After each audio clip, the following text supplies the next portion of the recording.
Hi, I'm Brian with BibleStudy.net, and we just finished talking about Jainism, Ajivika, and Buddhism as reformers of Hinduism at the time, a couple centuries after the Jews had moved into the area, taking the Jewish historical understanding and religious understanding. And it seems to be, historically, that we find corroboration not only in the time frame, that there was plenty of time for the Jewish influence to have spread and created reformers among the existing Hindu population, but also in the case of Jainism and Buddhism, that the biographical data concerning the life of the founders of both of those religions corresponds to what we find in the Jewish writing concerning Moses, the princely status, renounced, the life of asceticism that follows, and particularly with Buddha following a concern for the suffering of mankind in general, which Moses has for his fellow Israelites. So the time frame and also the biographical details seem to show that there was potential influence that stirred up Reformation among Hinduism because of the inflow of Jewish ideas into the area. We've also seen that the historical documentation for those religions really pales in comparison to some extent to what we find in Judaism in the Old Testament and especially to Christianity in the New Testament.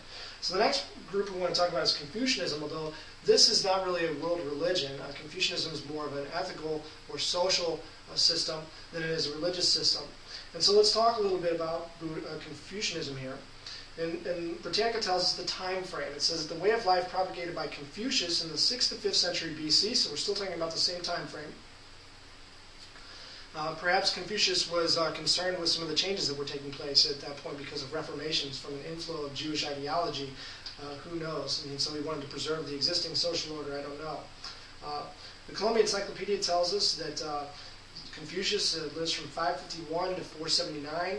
He's a Chinese sage, and positive evidence concerning the life of Confucius is scanty. So on a historical level, we don't have much to go on for reconstructing him as a historical figure. As we move forward here, talk a little bit more, the problem with Confucianism as a world religion is, as I said, it's not really a world religion. What we find is that Britannica says, although often grouped with major historical religions, Confucianism differs from them in not being an organized religion. Going on further in this article on Taoism, Britannica states, there is also a tendency among scholars today to draw a less rigid line between what is called Taoist and what is called Confucian.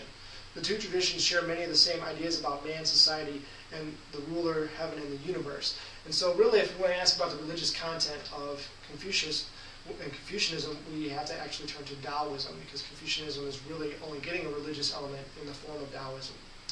So what is Taoism? According to Merriam-Webster's online dictionary, Taoism is a Chinese mystical philosophy traditionally founded by Lao Tzu in the 6th century BC. So it seems we've seen now about 5 different major religions going out of the East at a point in time that's about 100 years or 200 years after the inflow of the Jews into that area in the East. Starting in the 8th century, we've got Jainism, Ajivika, Buddhism, Confucius, and also now Taoism. So what can we say about Taoism? Well, according to Britannica, as we saw, it was founded by Lao Tzu in the 6th century BC from Merriam-Webster's, and Britannica says that the first mention of Lao Tzu is found in another early classic of Taoist speculation, the Chuang-Tzu, which is a 4th to 3rd century BC document, which is also called after the name of its author, the Chuang-Tzu. It presents 7 versions of meaning with Lao Tzu and Confucius. So you can see there's already the tie between the founder of Taoism and Confucianism. But this is a 4th century document, and notice that it presents 7 different versions of the same series of events, which seems to be questionable historically. How would we know which one of those is true, if any of them, if they contradict each other? Next, from Britannica, says the first consistent biographical account of Lao Tzu is found in the historical records in the 2nd century BC. So this is a 6th century figure whose first historical accounts reliably can be found in the 2nd century BC, 400 years later. It goes on to state that with passing references in other early texts, this constitutes the body of information on the life of the sage. As of the 2nd century BC, it is presumably legendary. So when historians look at the historical data for the founder of Taoism, they find that it is mostly legendary, and of course that it is 400 years after he is said to have lived. This does not compare well with what we find for the standards for Judeo-Christianity. Lastly, what we can say here concerning Taoism is that the authors of the Tao Te Ching, the Chuang-Tzu, are not the actual and central founders of an earlier pure Taoism, which later degraded into superstitious practices, but they can even be considered somewhat on the margin of older Taoist traditions. So even what we do find concerning these particular founders of Taoism is that the evidence for them is scant. It's late dating, and really it doesn't represent Taoism according to Britannica.com, not the earlier pure form of Taoism. So if we ask, well, what can we know about Taoism, the answer is, from historical evidence, apparently not very much.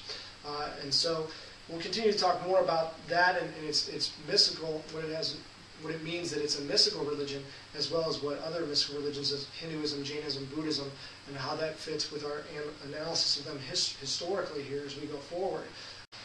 Next, I want to talk a little bit about Plato and about Platonism, and let's take a look at some early basic information on Plato. First of all, when was he born? When did Plato live? According to Britannica.com, he was born in 428 BC, and he died around 348, 347 BC, so we're talking about a 4th century BC figure. He's a Greek philosopher who, with his teacher Socrates and his student Aristotle, laid the philosophical foundations of Western culture, so a pretty important figure. As we compare historical documentation for various historical figures and their writings and their works, what else do we know about Plato? Well, what else do we know about Platonism? The next major figure in this movement is a person by the name of Plotinus. According to Britannica, speaking about Platonism, and in particular a later revival of Platonism known as Neoplatonism, Neoplatonism is the modern name given to the form of Platonism developed by Plotinus in the 3rd century AD. So both Plato in the 4th century BC, as well as Plotinus in the 3rd century AD, are important figures in shaping our understanding of Platonism today. It's also important to note that Plotinus did not consider himself or the philosophy that he was putting forward anything different than just Platonism. And so what else can we learn here as we talk about Plato and we talk about history? Well, let's talk about when Plato started writing and what were the major events there, so that we can sort of put this on the timetable as we look at Plato versus Moses versus the writings of Hinduism and other religions and other world histories and world philosophies and world views. So, according to Encyclopedia Britannica, Deluxe Edition, 2004, in 399 BC, the democracy of Athens condemned Socrates to death, and the next few years are said to have been spent in extensive travels in Greece, Egypt, and Italy. And this is their article on Plato. So Plato, after 399, Socrates is put to death. After that, Plato travels extensively, and he's coming into contact with different worldviews and different libraries that are there at the time in various cities, and particularly Greece, throughout Greece, Egypt, and also Italy. And Egypt being, of course, important because this is where Moses comes out of. There's a lot of historical contact between Israel and Egypt at this point in time, by this point in time. And so if we're going to talk about the question of influence, it's very possible that Plato is getting these ideas from contact with Moses, some of the things that Plato writes about.